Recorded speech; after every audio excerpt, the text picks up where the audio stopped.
Good evening, I'm Ryan Broom with the Saturday, November 19th edition of the Evening News. In our top story, Barbados is welcoming even more U.S. visitors as the relationship between Barbados and JetBlue continues to grow. Today, the airline provided the island with another gateway. The inaugural flight from Newark, New Jersey touched down at the Grantley Adams International Airport just after 3 this afternoon. The flight will also help Barbados to record yet another record performance in the U.S. market. Last year we had 148,000 Americans coming to Barbados. That was, of course, our new record year. In 2016, because of all of this extra airlift that we're getting from JetBlue, we will see another benchmark set. So we are getting back to those numbers that we once enjoyed. And of course, the UK market hasn't fallen off at all. So we are happy that we now have a situation where we will soon be able to look at the US market almost the way we look at the UK market. The JetBlue flight also represents a deepening of ties between the two countries. JetBlue's new service is an important step to increasing transportation ties that support the vital economic development between our nations. As all of us are here know, Barbados is a country of continuing progress and great potential.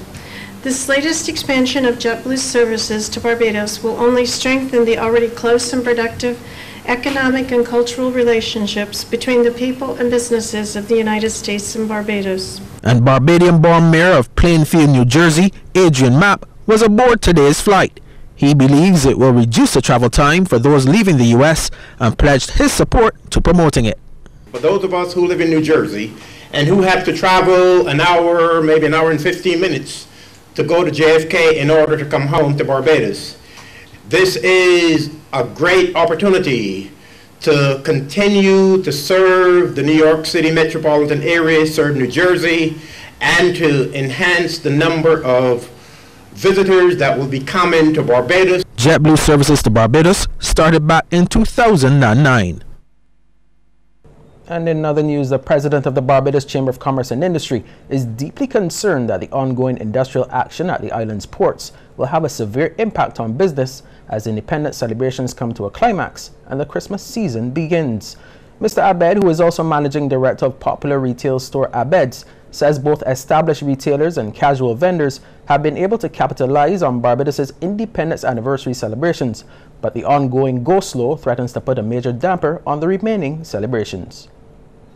We have cars with flags, we have roundabouts, we have houses, we have car bonnets, we have business places. So I think from that point of view, you get the sense that people are extremely proud, and rightly so, and are showing it. And that has translated to businesses selling memorabilia, that's translated to businesses who have geared towards the festival. And with the influx of visitors coming in, I can only expect, I can only hope that there's going to be more. And let me tell you, it's been a hard year. So for any business who's ramped up for this, who's gone out of their way to try to accommodate and cater for this, they rightly deserve any returns that they can get, because it has been a tough year. Now, in reiterating his calls to the parties involved to seek urgent mediation and resolution, he says businesses caught in the middle continue to feel the impact. My colleagues at the Bridgetown port and at the airport who are importing say to me that they're frustrated. The process is taking even longer. I've said this many times that the month of November and December represents anywhere between 75 to 80% of a retail store's turnover. So I don't need to tell you how critical this time of year is. And if you have anything that could even begin to interfere with that, it causes such repercussions for taxes, for employment, for profitability. I mean, it's just staggering. So we were very keen to see this resolved. We're extremely frustrated because the solution is out of our hands, and all we can do is ask both sides to mediate. Meanwhile, the staff of Abed's Bridgetown store went all out today to celebrate Barbados's 50th independence anniversary, while also entertaining and treating the store's customers to traditional treats. Both inside and outside the Swan Street store came alive with the sound of tuk band music as staff members dressed in colorful costumes and interacted with customers who cheered them on, took pictures, and also participated in the activity. Managing Director of Abed's, Eddie Abed, credited the store's staff for the unique customer appreciation initiative, and store manager Suzette Lane specifically highlighted the contribution of staff members Alicia Mears and Olivia Francis in coming up with the idea and making many of the items that were used by the staff members in costume. We have embarked on this initiative today to commemorate the 50th anniversary for Barbados, and it's a day to give back to our customers, give back to Barbados on a whole, to show our appreciation. And we have done it with one of our festive, what's it again? Fort Lore.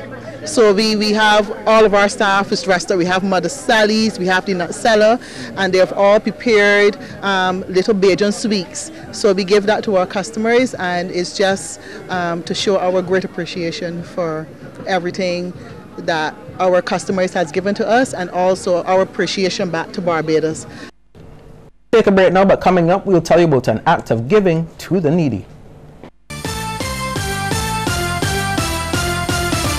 7-Star and Hennessy in association with Flow and Hot 95.3 FM present Hennessy Artistry, Saturday, December 3rd, 2016 at the Kensington Oval, Barbados. Showtime 9 p.m. Featuring international superstar Miss Lauryn Hill. Lauryn Hill. Beanie Man. Beanie Man. Bounty Killer. Bounty Killer. And Taurus Riley. From Barbados Cover Drive, Don Trent and Damian Marvey. MCs Peter Coppin and Vane. General tickets $90 and $100 while stocks last. Hennessy Privilege Lounge $300. Barbados, let's celebrate 50 years of independence with a special Hennessy Artistry Weekend, December 2nd to 4th. Happy 50th anniversary, Barbados. Hennessy, never stop, never settle.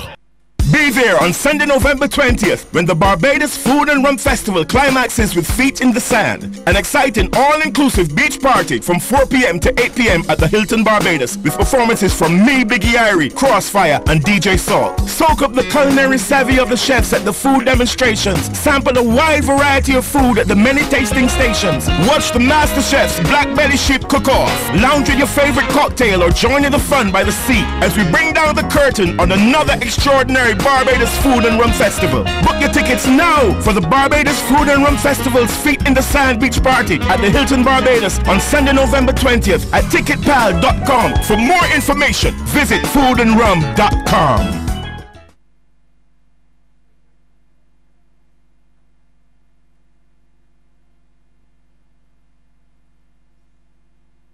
The National Pledge. I pledge allegiance to my country, Barbados, and to my flag, to uphold and defend their honor, and by my living, to do credit to my nation wherever I go. The National Pledge was written by Mr. Lester Vaughan, a former teacher who was born in 1910 at St. Simon's in St. Andrew.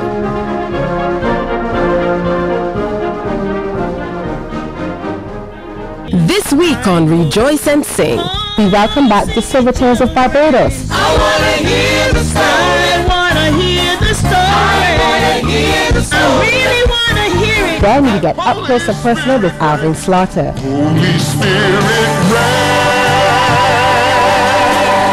I don't want to be known when I die as just a great gospel singer. That's wonderful. But the Bible says that a good man leaves an inheritance to his children and his children's children. Then we shine the spotlight on Hayden Billingy. In his sight, he created us all.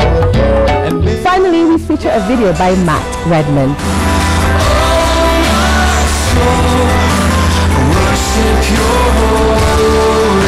Don't miss Rejoice and Sing, Sunday, 9:05 p.m. Brought to you by Sewing World Department Store and Black Image for savings, satisfaction, and service.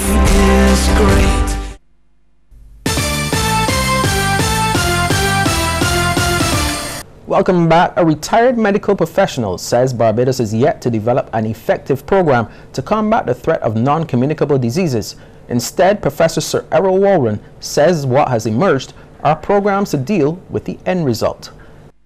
We have intensive care units, renal dialysis and transplantation, cardiac surgery for blocked arteries, a stroke unit, and more recently, we set up a National Commission on the Non-Communicable Diseases. Sir Errol's comments came as he delivered the Barbados Drug Services lecture at the Lloyd Erskine Sandyford Center.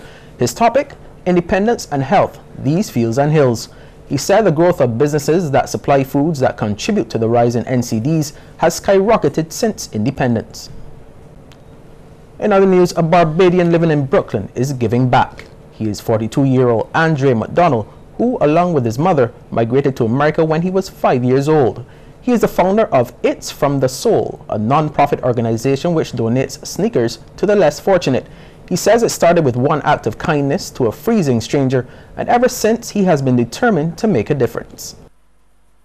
One day I want to come back and provide in a big scale and do something incredible for my country. On Sunday, It's From the Soul and King Street Seventh-day Adventist Church, we are meeting together and we are providing. I brought 200 brand new pair of sneakers from Brooklyn, New York, and we are providing these sneakers for the less fortunate children of Barbados. Now, in the past 4 years, the organization has provided some 17,000 sneakers to the impoverished in several countries around the world. And Mr. McDonald arrived in Barbados yesterday with 200 pairs of new sneakers. He, along with the King Street Seventh-day Adventist Church, will donate these sneakers to needy Barbadian children tomorrow Sunday from 8:30 a.m. And just ahead in sports, Damian Best has the details as the West Indies and Zimbabwe ended in an exciting tie.